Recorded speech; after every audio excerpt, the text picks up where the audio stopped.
A Nascent Kaleidoscope. Chapter 21. Dungeon diving was apparently a pastime in Skyrim. The traps, undead, winding tombs, and mazes that stood between an adventurer and the loot at the end. What no one wanted to talk about was how fucking annoying it was going through everything.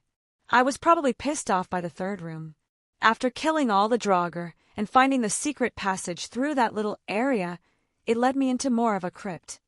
There were coffins lining the walls with a weird pedestal at the end of a narrow chamber with a magical-looking necklace on it and some metal bars stopping me from going forward.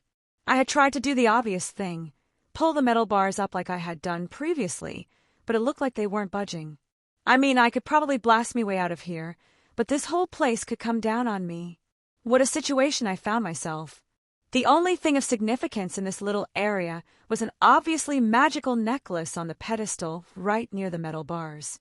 Can you say trap? I picked it up, waiting for something to happen, and nothing. So, am I missing something here, or? An ethereal figure appeared in front of me, almost like someone was projecting their consciousness across a far distance. Hold, mage, and listen well. He paused, taking another look at me, seemingly surprised by what he saw. No, who are you? How? You aren't the one who was supposed to come.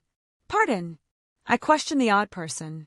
This is all wrong. You shouldn't be here. The predictions foretold the Dragonborn, he muttered. Why have you come here? I was asked to clear this place of the undead for the college expedition. I tilted my head. And who are you to question my coming here? Who exactly are you? I narrowed my eyes. I am of the Psijic order, he said, once again staring at me. You shouldn't be here. Leave, mage. There are powers at work that you tamper with. Things that no mortal should put their hands on. Never heard of the Psijic order, but the way he said it, he made it sound like just giving that name would answer all my questions. I suppose they might be famous or something around here. Regardless, I don't answer to you. You've been warned, he said ominously before dispersing. Well, fuck you too. So, this place isn't as mundane as Talfter thought. Well, mundane, I guess, is relative with magical zombies walking around. I just looked around this little room I was still in. Metal bars barred my way, but there had to be some way through. I put my hand on the wall and pulsed some mana, looking for maybe a trick somewhere, until my eyes landing on a coffin sitting upright against the wall. It looked a little too straight to be just haphazardly left there. I inspected it, placing my hand on the metal covering. It was empty, and the wall behind it was missing. Aha! I kept my reinforcement up and pulled the lid off. It fought me the entire way. I was apparently going about this incorrectly, but whatever. I didn't care about the traps in this place, and just ripped the thing off. Neat. The rest of the dungeon had been a bit more of the same. A level that had arrow traps if you put in a wrong combination with these weird, spinning obelisks with certain figures on them. I just froze the little holes where the arrows came out with a spell and got through it with trial and error. Swinging blades that swung out from the edges of rooms, magical traps that exploded if you stepped on them, and even spikes that shot up from the ground. Someone really didn't want this place to be discovered. But the further I went, the more a strange feeling crept up in my heart, a foreboding sensation that something was awaiting me. Something that tickled my danger sense. There was one more room ahead. The magical energy I felt was palpable. Getting through the traps barely even inconvenienced me. I don't think they account for magic when creating them, or maybe whatever was waiting for me was much more dangerous, and these were supposed to just keep out the idiots. As I walked through, I saw it, massive blue orb, slowing spinning in place. I could feel it, the pure, unadulterated power it emitted. That thing is dangerous. Drake spoke up immediately. I would be cautious of that thing even if I was here in my prime. That's not good. So much magical energy in the air here. It was practically stifling. I was a bit cautious to even cast a spell. I had no idea what reaction would occur. I took a step down the stairs, and as soon as my foot touched the wood I heard a cracking sound, as something ancient had just moved for the first time in many years. It stood up from a chair, the familiar figure of a Draugr, but immediately I could tell this one was different, like the one I fought at Meridia's temple. I hurriedly threw up a ward as flames spouted from its hands. It can cast magic, okay. With another thought, oak flesh covered my body, and I made sure to double-check my reinforcement. My ward met its torrent of flames as I closed the distance, Dawnbreaker in my other hand. As we got close enough, it tried to swing its own axe at me, but I ducked, overloading the ward and dispersing his flame spell. "It's over." I swung my magical sword underneath him, only to be intercepted by a magical barrier. A magical barrier strong enough to fight against the weapon a literal goddess gave to me. It pushed back the cleansing flames of my sword, and a small explosion erupted at the focal point, blowing the sword out of my hand and causing me to stutter back. I saw it clearly, the torrent of power that was being streamed into this undead from the floating orb nearby. It was siphoning power from the thing, pure magical energy enveloping its body, making it practically invulnerable to damage. I tried my trick from before, pushing a turn undead and a telekinesis together, but they fizzled out when the barrier touched them. The steel axe in its hand swung with a fury as I stepped back. Its free hand summoned ice that rained from the sky. Runic letters spun around my arm as I pushed them into the ground, bindings of Gaia. But it wasn't working. Even with the roots springing forth, they withered and drained of any magical energy inside of them as they tried to grab a hold of the undead. Even physical damage was negated by the shield of magical energy. My attempt to restrain the undead had been repulsed. Maybe an explosion that doesn't directly target him. I swiped my ring, pulling out a couple jewels of varying quality. I overloaded them with magical energy and actualized my intent, throwing them towards the undead walking to me. Jumping back enough to not get caught, or so I thought. The explosion was larger than I had anticipated, feeling the shockwave and almost getting blown back.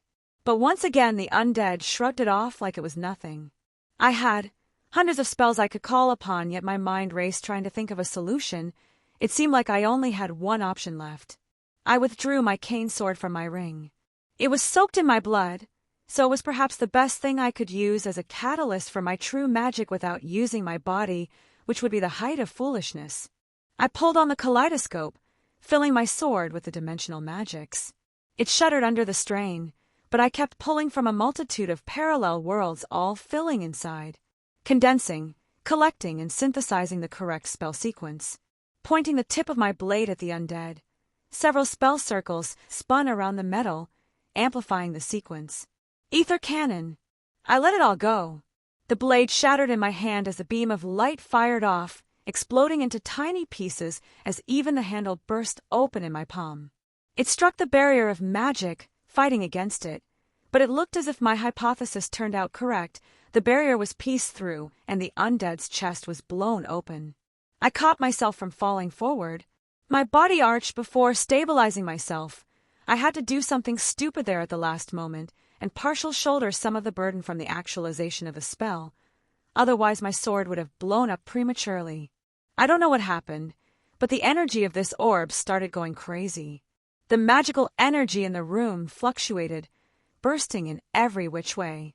Was it because of my use of the kaleidoscope? Did it have some adverse reaction on this strange orb? What have you done? I turned around and saw that person appear again. He looked more whole than before. Just as he said it, a beam of light shot up from the orb and pierced the ceiling. The whole underground ruins shook, rocks and debris began falling everywhere. You have potentially doomed the world. Have you any idea what your meddling had caused? He shouted in anger. Several more figures appeared around the orb, gesturing to it as if they were about to cast something. We will take this away and deal with the aftermath of your incompetence. What? I took a step forward, but was hit by a combined spell from several of the figures. I found myself unable to move, and I just watched as they gathered in a circle around the orb and were about to transport it away. You want to steal from me? This is mine. I won it by combat. No, I said firmly, summoning my boosted gear. Boost, me and Drake roared at the same time, drawing their attention. You? This doesn't concern you anymore, mage. The leader, I suppose, the one who had spoken before, stood in my way. You were not destined to be here, and you have ruined everything. You aren't even truly here, trying to play with spatial distortions in front of me. Come back in another 1,000 years. I looked him dead in the eye and snapped my fingers. The spell, the folding of space and time that allowed them to be here, while also not being here, shattered when I pulled over the correct world flow with the help of the kaleidoscope. Coward didn't even have the courage to show up in person. The ethereal figures had all disappeared in a blink of an eye, pulled back to where their real bodies were as time and space synced back up correctly. The only one left was the one who spoke to me. You want to steal my spoils after I had cleaned everything up? Maybe if he had spoken to me with some manner of respect, explained to me his circumstances, this might have ended differently. I looked at him. The way he projected himself was different. Like how Meridia did, I looked at the tether that was acting as a bridge. Cute. Begone. I did the equivalent of yanking him back towards the source, sending him hurling through space back to his point of origin. You got a plan? Drake asked. I do have a plan. It isn't a very good plan, but it is a plan. What do you need? He was being oddly cooperative. I just need your help. You should know what my magic does, the dimensional refraction phenomenon. Being able to pull an infinite amount of magical power from an infinite number of worlds. Indeed, we're going to do the opposite here. This thing is also drawing in an unfathomable amount of magical energy, possibly even infinite in scope. But it's all from the singular world.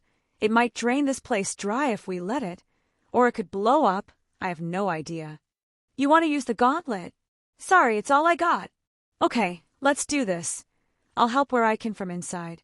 I just nodded at the dragon, playing my gauntlet-clad hand on the magical orb and pulled open the kaleidoscope. Chapter 22. I opened my eyes, staring at an unfamiliar ceiling. My body ached something fierce, and I felt a burning sensation in my chest, like I had put a heavy toll on my magic circuits. You are finally awake, then. I looked up to see Meridia sitting next to my bed. Well, this wasn't my bed. I've been here before. This was the Archmage's quarters. Hey there! I smiled only for her to scowl back at me.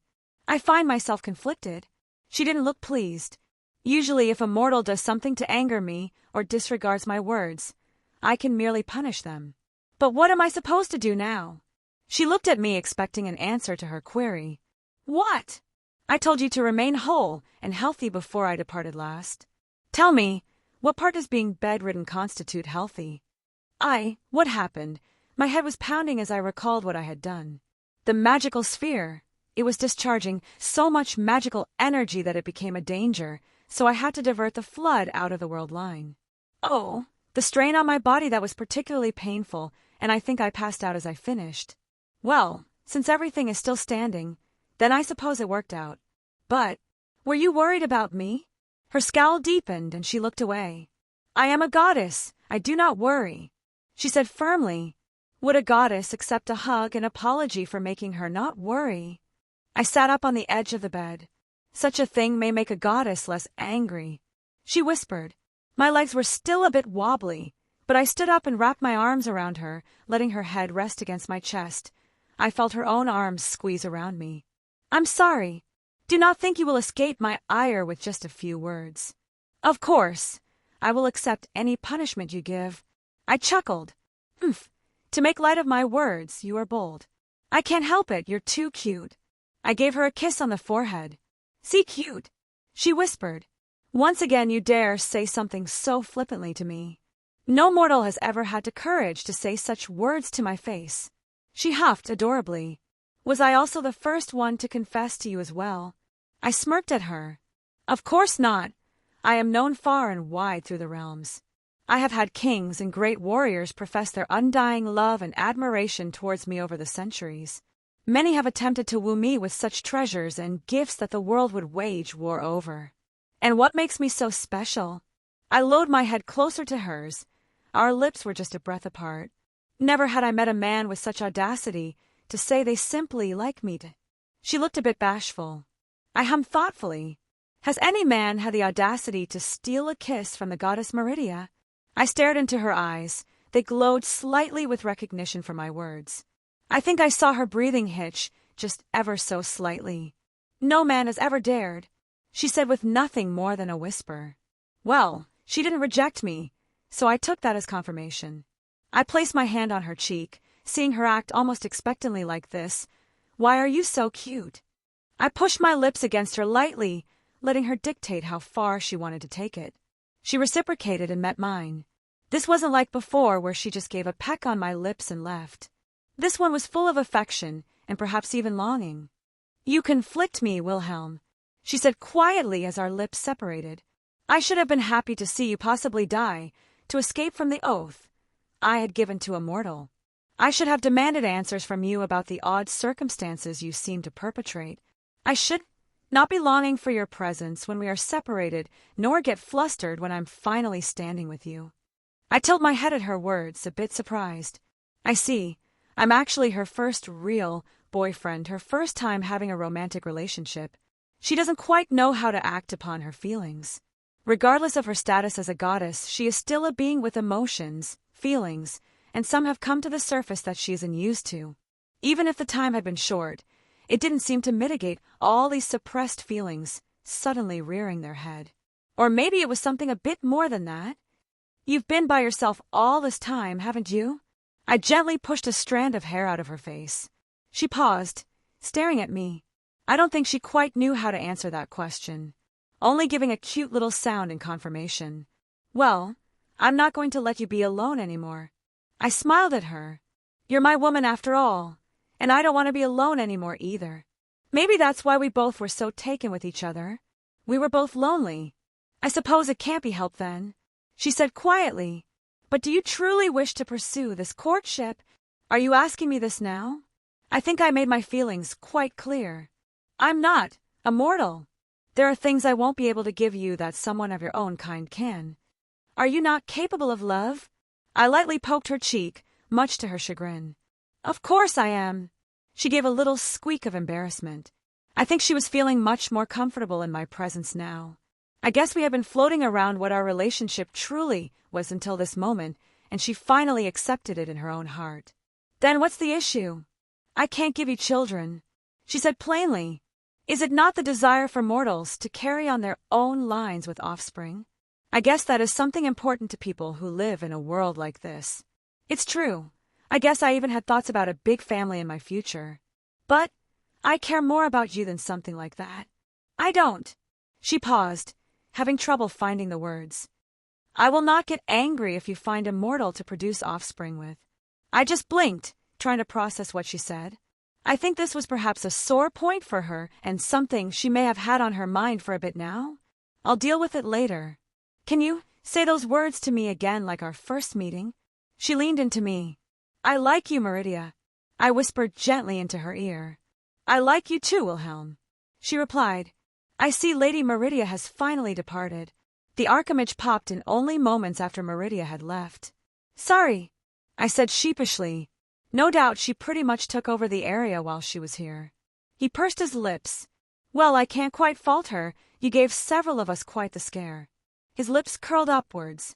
I dare say even Lady Meridia did not leave your side for the entire 2 days you were unconscious. Crash.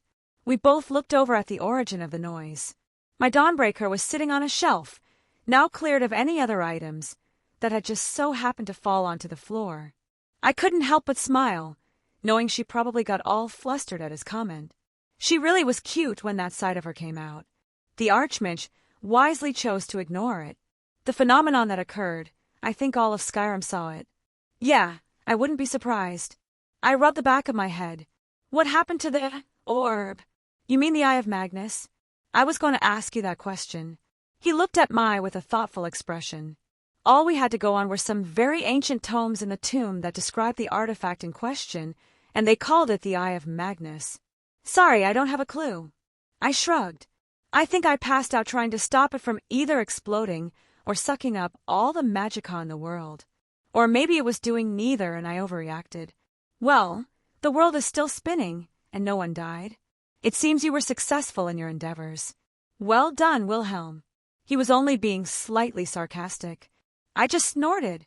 Well, there was another party there. They call themselves the Psijic Order. The archmage finished for me. I had one of them visit me and try to request my aid in apprehending you.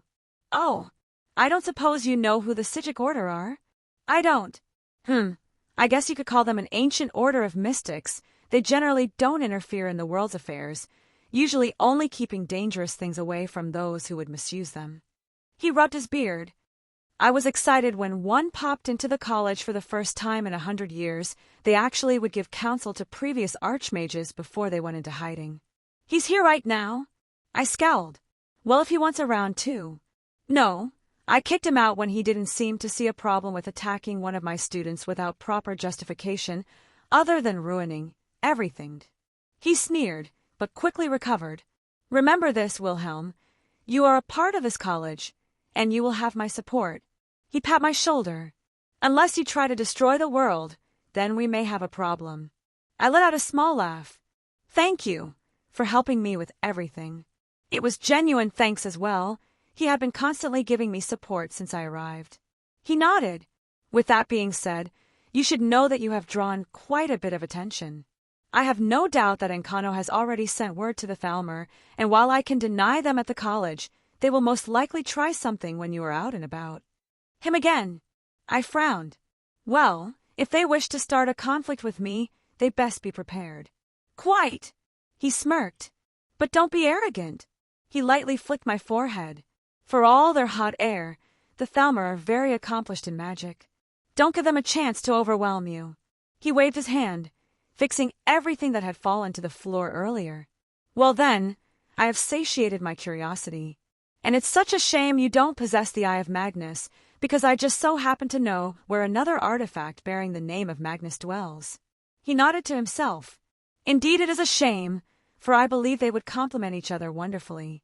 Too bad, for I guess the staff of Magnus will forever dwell within the ruins of Labyrinthian, guarded by very power entities that one should not venture into with proper concern and preparations. He gave me one last wink before teleporting away. He was laying it on pretty thick there, but I don't actually have this Eye of Magnus. About that. Hey, Drake. So I guess it's my turn now. Something you want to tell me?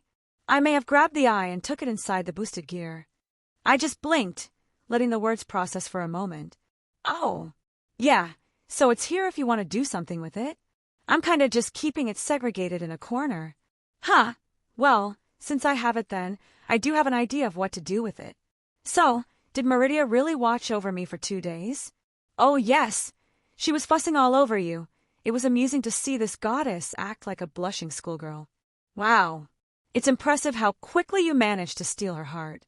I told you before I got game. I think it had more to do with her being lonely and you giving the first genuine confession she's ever received.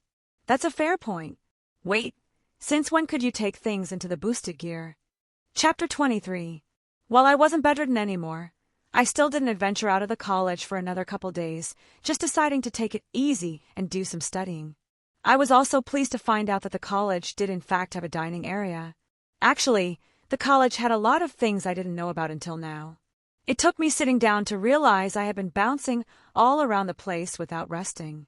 I'm certainly not against being on the move and with a purpose, but it's good to sit down and reflect sometimes.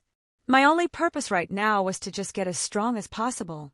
I did not like the feeling of weakness, being unable to choose my own paths in life, having to actually avoid certain foes because of their power.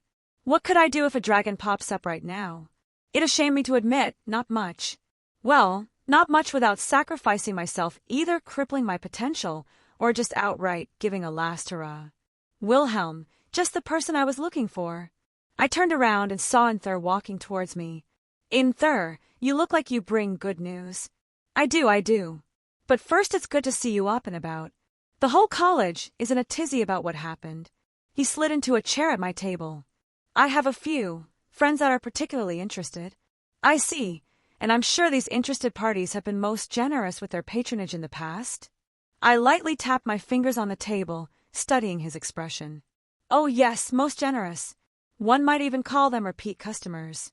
He held back a toothy smile. And no doubt they would pay quite a sum for information of such an unnatural phenomenon. Who knows? He smirked at me. Well, I suppose I could say a few things, from one friend to another. He's being very overt in asking me for information. I prefer this than trying to pick apart my words, or trying to subtly get me to say things by accident. It seems there was a magical artifact that would absorb magicka non-stop in the depths. I was able to discharge all the stored power safely, but I don't know what happened to the artifact after that. Not much different than the official reports then. He sighed. Well, I have one little bit of information that was left out. I leaned in. The Psijic Order made an appearance. His eyes widened, mouth opened about to say something, then closed. That is a very valuable piece of information. Indeed, I'm sure you will be able to report back to your very generous patrons with good news.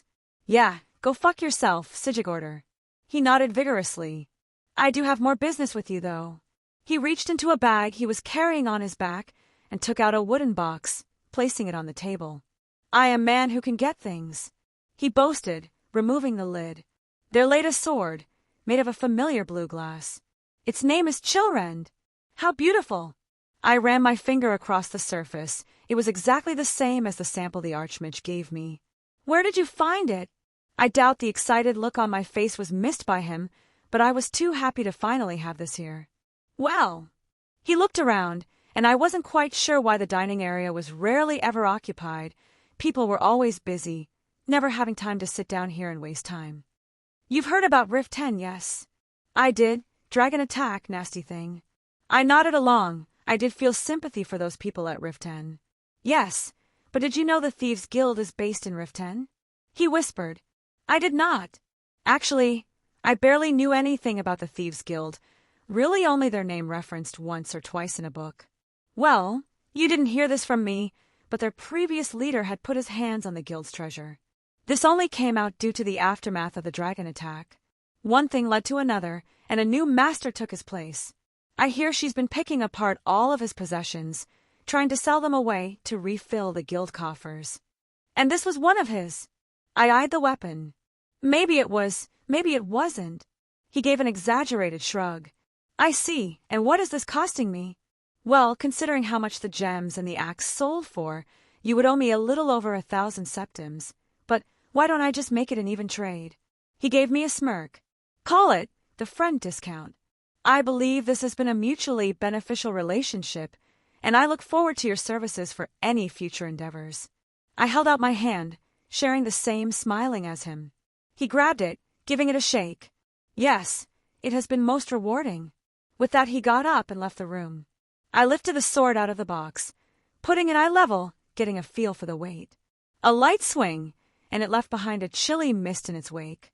It's beautiful, right? I asked, turning my head, eyeing Meridia sitting at the table. She had been appearing more often lately, even if it was only for a few moments. Not that I'm complaining, I just hope she wasn't disregarding anything important to come see me. These past 2 days, she had popped in probably half a dozen times to merely exchange a few words before departing again. My sword is better. She gave a small grunt. Of course, I replied without a second thought. Dawnbreaker is also much more powerful. You made it after all. Flattery will get you nowhere, she said, but her happy expression betrayed her words. I put the sword back away and put it all in my ring. Would you like to go for a walk? I offered my hand. I would like that. She stood up, taking my hand. I took her out of the dining area, through the May halls that housed a large font of Magica and out to the courtyard. I suppose you don't get much of a chance to walk among mortals? I never had a reason to before. She sniffed. It generally caused more of a ruckus when I appeared in the past before my followers. I learned to keep my dealings more impersonal. She admired the view, peering over one of the ledges. But I suppose there is a certain satisfaction walking through Nirn with my own feet. You know, you don't have to always be the one coming to see me. I gave her hand a little squeeze and a small smile. She paused and looked at me. Are you referring to how you were able to connect to my realm of oblivion without my permission? She raised an eyebrow. Whatever could you be talking about? I looked at her in mock confusion, written all over my face. Of course. She pursed her lips. I may know a thing or two. Perhaps I could even be susceptible to a bribe. A bribe, is it? Am I to assume the nature of this bribe involves my legs in some manner? She eyed me suspiciously. I can neither confirm nor deny that your magnificent legs might play a part in loosening my lips. I gave her a smirk. Admittedly, this is not what I expected you to request. I looked up, staring into her Meridia's beautiful eyes as my head rested on her lap. Oh, what did you expect? Please give a very detailed explanation. I won't fall for your games. She huffed cutely. To find out that my man is a deviant. I couldn't help but laugh a little. So I'm your man now? Is there any need to deny it? She looked away with an ever so slight blush on her cheeks. So cute. It was too much, and I gave her thigh a little squeeze. She gave a small yelp in surprise, looking back down at me and huffing again. Is it about time to uphold your end of the bargain? She crossed her arms. It's called the Kaleidoscope, a magic that allows me some manner of control over space and dimensions. Which was true. I've never heard of such a thing. She looked at me thoughtfully. How many people know about this magic of yours? Just me and my grandfather. I guess I'll just refer to my previous self as grandfather for now. Makes it less complicated. Kissed your Zelretch Schweinorg. I briefly wondered about him, then pushed such thoughts aside. I was more focused on the beautiful woman whose lap I now occupied. Perhaps that is for the best. The method in which you tore into my realm, I do not wish for it to be widespread. I shudder to think what would occur if one of the others could make use of such a method and possibly enter Nirn fully. I finally sat up, adjusting myself next to her. You know, I wasn't joking when I said I could come to you as well. You would venture into my realm of oblivion? She looked at me incredulously. I am not lessened there like I am here. I could do anything to you I desired. Anything, huh? I raised an eyebrow. As long as you're gentle about it. It would be my first time after all. That isn't what I meant. She puffed up. Truly, your mind is only filled with perversions. I blame the goddess who seduced me. I wiggled my eyebrows for extra effect. I did not seduce you. She huffed out with exasperation. I still remember that beautiful woman beckoning me, displaying her legs in all their glory, offering me anything I wished with that come-hither look. I gently ran my hand down her leg. I looked up into her eyes. They were not unwelcoming, but also a bit hesitant. If I wanted to push, I probably could, but it didn't feel right. Instead, I leaned over and placed my lips against hers. She was the one who broke the kiss. Reluctance was written all over her face. Will! Is it time already? She probably had to head back. I must return. I could feel the hint of sadness she gave off. I see. I stood up, taking her hands into mine as she followed. I'll miss you. I gave her a reassuring smile. Your absence will be noticeable, she replied, trying ever so hard to keep her expression neutral. Gods, it was so adorable when she acted like this. I guess some things were still difficult for her to say out loud. I briefly wondered what would happen if I pinched her cheeks, but I didn't want to ruin the mood. She looked down at our hands, then back up to me. I wouldn't be remiss if you found yourself in my realm, she said quietly, disappearing back into oblivion. But I saw that small, rosy complexion on her cheeks. That woman, how can she be so cute and so scarily powerful at the same time? I just want to bully her a bit and see her reactions. Well, she probably would be able to step away again for a few days, at least. I may as well head to Whiterun and see if I can finally get the sword made now that I have all the pieces. Chapter 24. I casually strode through the entrance of Whiterun. It was about midday, the sun was high in the air, and the temperature was actually very comfortable. I had flown all the way down from Winterhold, something I was a bit hesitant to do because of the laws surrounding flight. For some reason, they outlawed flight-based magics pretty much over the entire empire, yet allowed various forms of teleportation. Bugger if I know why. I just didn't want someone to spot me and get in trouble just because I was being impatient. And that wasn't even considering my wings. It was usually just a good idea to not do it unless an emergency. Well, I saw Nkano skulking around and decided to head off that little annoyance and just sneak out and fly away from the college without any notice. I did land a bit away from the city and walked the little distance in between. It was a nice little trip, minus the giant fucking rat that tried to attack me. Creepy little bugger got blown the fuck up, but otherwise it was relaxing. I waved to the guards, who gave me a nod. I don't know if it was the same ones, but they seemed friendly enough. Maybe it was, and they noticed my clothing. I guess I'm rather memorable when most people wear robes and animal skins. What a lovely day it was. I was in a great mood. I had a wonderful woman that returned my affections. I was going to see a friend I hadn't seen in a few days, and I was finally going to get my mystic code made.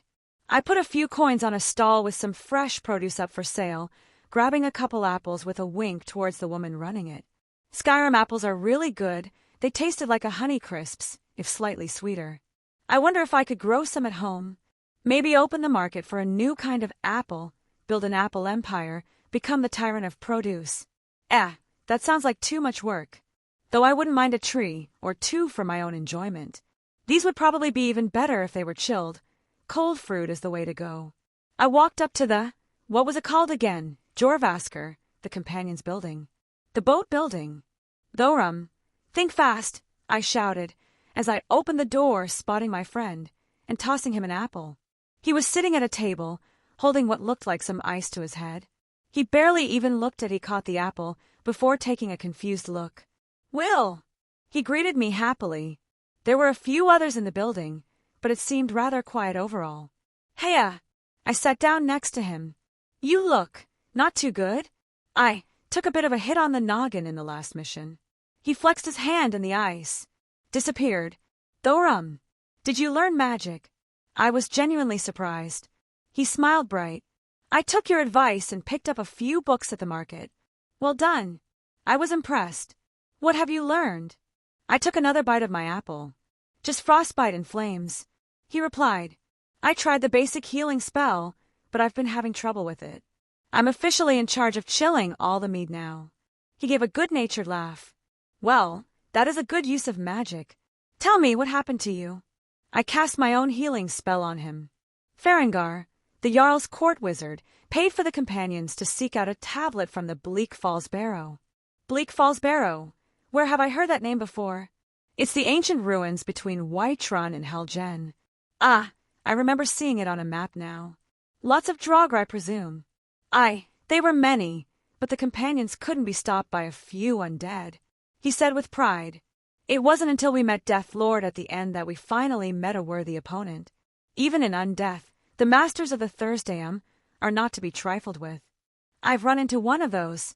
A necromancer raised one under Meridia's statue when I took that job. You fought one by yourself. Thorum clasped my shoulder. My friend, that was mighty dangerous of you. It worked out. I waved him off. What about you? The companions fought hard. With our teamwork we managed to subdue the undead. I merely got clipped by one of its shouts. He looked a little sheepish. But we returned with the tablet, something to do about the dragons that the court wizard is using to study. How was the loot? Both times I've delved into an old tomb or temple I've gotten a lot of good stuff. A few enchanted weapons and some treasure. Should last the companions several months if rationed well. He brushed off his apple before taking a bite. What brings you around Whiterun again, my friend? I finally got all the stuff to make my magical foci. I just need a good smith to help me forge it. Ireland Greymane is at the forge right now, and I think you're in luck. He doesn't have any large commissions. I stood up from my seat quickly. As always, Thorum, you are the best. I pat him on the shoulder as I head out the back doors towards the forge. What do you want, boy? The old smith looked at me as I walked up the steps towards the supposed Sky Forge. I've only heard a few things about this forge, supposed to make really good steel weapons, good enough that they have their own name to differentiate them. As one would assume, Skyforge steel. Well, I was hoping you'd be willing to take on a very specific commission for me. What you need? He didn't look too interested, barely sparing my glance. A magical foci in the shape of a sword. He paused his working and turned to face me. Do I look like a mage, boy? I don't need you to be a mage. I need you to do the forging. I can do all the magical aspects. He let out a snort. You want me to work around you, then? He raised an eyebrow. I don't just let anyone into my forge when I'm working. 2,000 septims. I just threw out my savings. Once again, he just paused and blinked at me. Explain to me what it is you actually need. I'll do you one better. I withdrew a few pieces of parchment from my ring. Just because I had been resting a few days didn't mean I lazed around. These are the schematics. I rolled them out on the nearby table. He dropped the hammer and pliers in his hand and walked over, flattening the rolled pages and getting a good look. This is mad, he finally said. Can you not do it? I challenged. You want the blade part to be made of glass? Not just any glass. I took out Chilrend and the small chunk I had stored. What is? He picked up the sword. I don't think I've ever heard of glass like this. He admired the weapon. And you want me to reforge this? Yup, I said with a gleeful smile. It's a pity. This sword is beautiful. He sighed, setting it down. You're lucky, lad. Not many Nords can work with glass like I can. But the other stuff, you must be mad if you think this will work. You want the handle made out of ebony. with orichalcum enamel and what looks like moonstone running inside all the way to the blade from the base of the hilt. And there is a little spherical section at the base where something should go, an ornament of sorts. Can you do it? Son, this is the most ridiculous sword I've ever seen. And I'm now too curious to see how it turns out. Well, the pride of a blacksmith is an interesting thing. And I'm sure a couple thousand septims doesn't hurt. The money is well worth it. He nodded without a second thought. I'm going to have to smelt the sword down first, and this glass isn't what I'm more used to. It may take some trial and error. I took off my vest and unbuttoned my shirt and rolled up my sleeves. I'm here to assist. You ever assist in smithing, son? I know a thing or two. I smirked. I'll get on the bellows. Tell me when the temperature is good. All right, it's your money and materials. Don't be crying to me when something goes wrong. He shrugged. Hold it, this glass is damn finicky. Any higher and it'll shatter. Fuck, this wood is burning too quick. I'll throw some frost magic at it.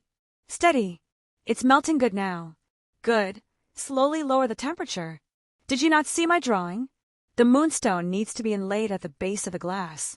I'm telling you, the glass will get too brittle if you try to add the moonstone after it fully settles. Then how the hells are you going to cast the ebony and orichalcum over top if you do the moonstone first? Brad, I've been doing this before your mother even thought about conceiving you. Moonstone has a higher melting point due to its pure magic nature. We can put a mold of the ebony on after we get this bit in first. All right, fine, you're the expert. Hold it steady, boy. I don't need you fucking it up at the last part.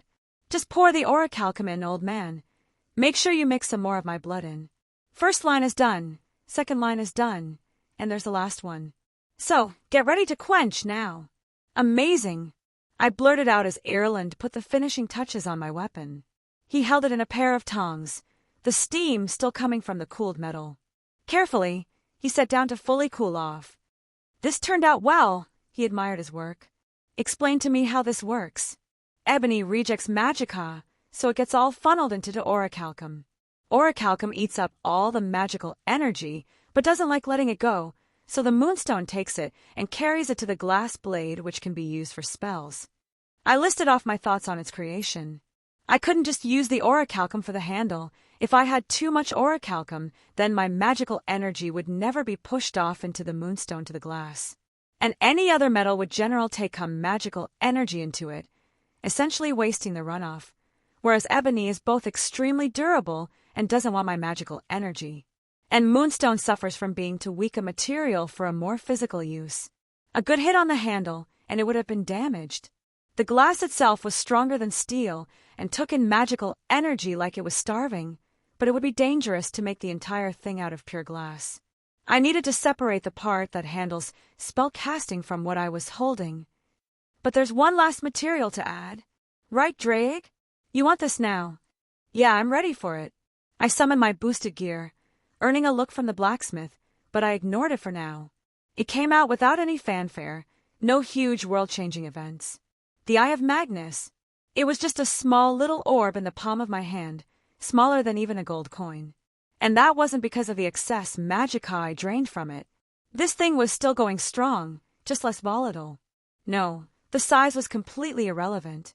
Its physical form didn't truly exist. It was an exertion into this plane of existence, and it was how we perceived it. I could therefore shrink it down to something manageable. Carefully, I inserted the eye into the base of the pommel, a small opening that allowed it to click into place. My sword hummed as the eye filled the entire thing with power. I picked up my finished sword, giving it a careful swing. With another swing, I pulled upon the kaleidoscope and filled it with the dimensional energies as it lit up in a rainbow light. For some reason the glass retained that chill like fog every time I swung. The light let off a sort of afterimage because of the cold air. The weapon needs a name. Ireland spoke up. It's too good a work of mine to be nameless. Well, I thought of name immediately. Mirage. Chapter 25. I wasn't giggling to myself like a child, regardless of what Dre would say. I was merely appreciating my amazing new sword. Mirage. I repeated the name several times in my head as I swung the sword about. The afterimage that blurred every time it cut through the air just made it all the more beautiful. My instinct was telling me that this sword would be able to fully handle the might of my magic. The addition of the Eye of Magus, well, I would even put it on par with my old jeweled sword. Maybe slightly different in application, but to compare them side by side, I don't think mine would lose out. Truthfully, I felt more whole than I had since my memories had surfaced. The feeling that I'm no longer constrained. I had to stop myself from thoroughly testing this thing here and now. I was getting some looks as I swung it around near the blacksmith area. One of the things I did in the immediate time frame was sort of program my calculations into my sword. The Eye of Magus was many things, some which I had yet to still decipher, but it was more than capable of acting as a sort of magical computer to process what I needed and help along my magic. Perhaps its nature as a higher dimensional object had led to its ability of synchronize with those aspects of the kaleidoscope. Not just that, the sword itself was powered to an impressive level with the inclusion of the eye in the hilt. There was also the side benefit of being able to draw in magical energy faster than I could with my old jeweled sword, though further testing was required. It really felt good to complete this thing after working towards it for about a bit now. A thought did cross my mind. I really need to brush up on my swordsmanship. Since I'll probably be using my sword as an actual sword, it would be better to perhaps find a teacher somewhere. Now though, I'm kinda at a loss on what to do. Well, there's always that one place that the Archmage told me about. I wouldn't mind picking up another ridiculously powerful object. I did find a map of where the ruins were when I was bored the other day, and I really wanted to get some practice in with this thing. With a shrug, I slashed open in front of me as the immediate air distorted, and a vibrant display of colors formed a portal. I'm back, baby. As I reaffirm my spot on the world line and re-enter the normal flow of the world, the view came forward and the cold air once more hit my face. Roar! A familiar sound vibrated in front of me as I apparently appeared right into the nests of a few trolls. Well, I did want some test subjects. I was curious about the combat applications of my weapon. I pulled on the kaleidoscope, and I felt a weird sensation vibrate from the eye. I had felt it previously, but I was in no position to test it. Here, though, it looks like these trolls were volunteering. How considerate. They were dozens of feet away, and I swung Mirage with a slow overhead slash. The space in front of me distorted. No, that isn't quite right. The space was fine. It didn't shatter nor break in any way. It's more like, what do they call this in the East? Sword phantom? Attaching your intent on your blade and releasing it in a slash to extend the range. I was sort of doing something like that, but with magical energy apparently. I think the eye was doing it somehow. Oh, I see now. I think the eye can't exist in multiple realities simultaneously when all connected. Therefore, when I attempt to use something like the dimensional refraction phenomenon, there is a sort of physical reaction where the magical energy generated is amplified and then kind of solidified onto the sword. To pull on magical energy from multiple realities, my sword has to simultaneously exist within those realities at the same time. I don't just open a portal and let my sword drink its fill. That would require too much time. My sword acts as a nexus, bridging and overlapping between how many worlds I wish to pull from and to gather the required amount without harming the native dimensions. It was one of the reasons I need a foci to perform this feat. While I could technically do so without my sword, my body would explode pretty quickly. Even using this method, it can be very straining on my body. The amount my previous self had to pull on to push back the moon was a good indicator of this. His body never recovered, even though he's practically immortal. The eye essentially sees itself even though only one exists, and thus tries to pull on its own magical energy, creating this effect. Basically, I can cheat and use this to my advantage. There is no true harm done, just something I need to take into consideration for the future. I'm reminded of that one heroic spirit that used a sword technique to mimic magic. And here I am using magic to mimic a sword technique. Needless to say, the troll was bisected with ease. There were two more, and I was suddenly filled with inspiration. That heroic spirit, he used the dimensional refraction phenomenon to attack 3 times in a single breath. I have true access to the kaleidoscope. Couldn't I figure out something similar? Granted, I don't have the confidence to claim his skills with a sword, but I would dare anyone to say my magic doesn't reach the standard. I mentally began to run some calculations in my head as another troll roared and charged towards me with its lanky body. I relaxed my own body, taking Mirage with 2 hands and going into a loose stance. When it got close enough, I simply moved to stab it through the chest, and as its clawed hand swung down, my sword pierced its heart, but I was also behind it, stabbing it through the back. I felt a pulling sensation and a sudden stifling feeling as I walked a few feet away from the now-dead troll. It wasn't exactly painful, but not something pleasant to feel either. Perhaps I'm just not used to the sensation. I was in two places at once as I both stabbed the troll from the front and back. Neither were me. Yet both of them were true until my own presence was reaffirmed and realigned unto the world. What a strange feeling. Is this how that heroic spirit felt when he uses his technique? It seemed like a success on the surface. My body was a little stiff, though nothing beyond that, but I think I just need to train it more. I waved my sword casually to the side, cutting the head off the last troll as it got close. The power behind the accumulated energy was impressive even after seeing it once more. What should I call this technique? I suppose I should pay homage to my inspiration. What did that guy call his own attack? Tsubeim Geishi, the swallow reversal.